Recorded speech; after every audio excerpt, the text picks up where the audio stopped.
বড়ে মিয়া ছোটে মিয়া এই বছরের ঈদের one of the biggest release এই ছবিটা কিন্তু আরো একবার বন্ধুরা পোস্টপন হয়ে গেল।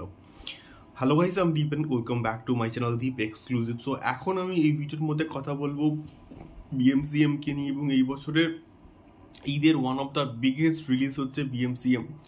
তো এটা দিয়ে আমরা আশা করছিলাম যে হয়তো আমাদের অক্ষয় কুমার এবং টাইগার শ্রফের একটা বিরাট বড় কামব্যাক হবে, এবং এটা আমি এখনও কিন্তু আশা রাখছি যে এটা হতে পারে। তার কারণটা হচ্ছে টিজার ট্রেলারটা যা প্রমিস করেছে সেখান থেকে এটুকু আমরা এক্সপেক্ট করতেই পারি, এবং আলী আব্বাস জাফরের উপর কিন্তু একটা বিরাট ভরসা আছে।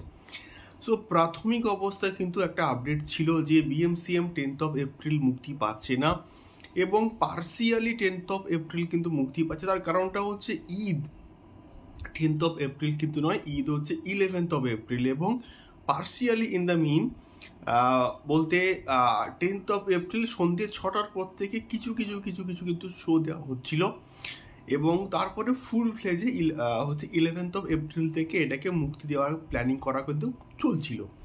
তো সেক্ষেত্রে এখন মেকার্সরা কিন্তু মোটামুটি অফিসিয়ালি আপডেট দিয়ে দিয়েছেন যে তারা 10th of April একদমই কিন্তু মুক্তি দিচ্ছেন না, তারা কিন্তু মুক্তি দেবেন finally on the 11th of April। তো এর ফলে কি হচ্ছে, এর ফলে অডিয়েন্স কিন্তু নাজেহাল হচ্ছে, এবং অডিয়েন্স অলরেডি কিন্তু যখন এটা প্রাথমিক অবস্থায় কথা হচ্ছিল যে এটা 10th of April মুক্তি পাবে এবং সকাল থেকে শো দেওয়া হচ্ছিল, তো প্রচুর অডিয়েন্স কিন্তু টিকিট কেটেও কিন্তু ফেলেছিল, এবং আমি দেখেও ছিলাম। তারপরে যখন খবর আসলো যে না, এটা 10th of April মুক্তি পাবে না, সন্ধ্যে 6টার পর থেকে আবার কিছু কিছু জায়গায় শো দেওয়া হলো, সেখানেও মানুষ টিকিট কাটলো। আলটিমেটলি না, অডিয়েন্স নাজেহাল হচ্ছে, এবং মেকার্সদেরকে এটা সঠিকভাবে সিদ্ধান্তটা নেওয়া উচিত যে আমরা আমাদের ছবিটা অডিয়েন্স দেখবে, অডিয়েন্সের পালসটাকে বুঝতে হবে, এবং অডিয়েন্সকে নাজেহাল করে না কোনো মানে ভালো কিছু হবে না। অডিয়েন্সের কথা ভেবে আগে থেকে প্ল্যান করে একটা সিদ্ধান্ত কিন্তু নিতে হবে।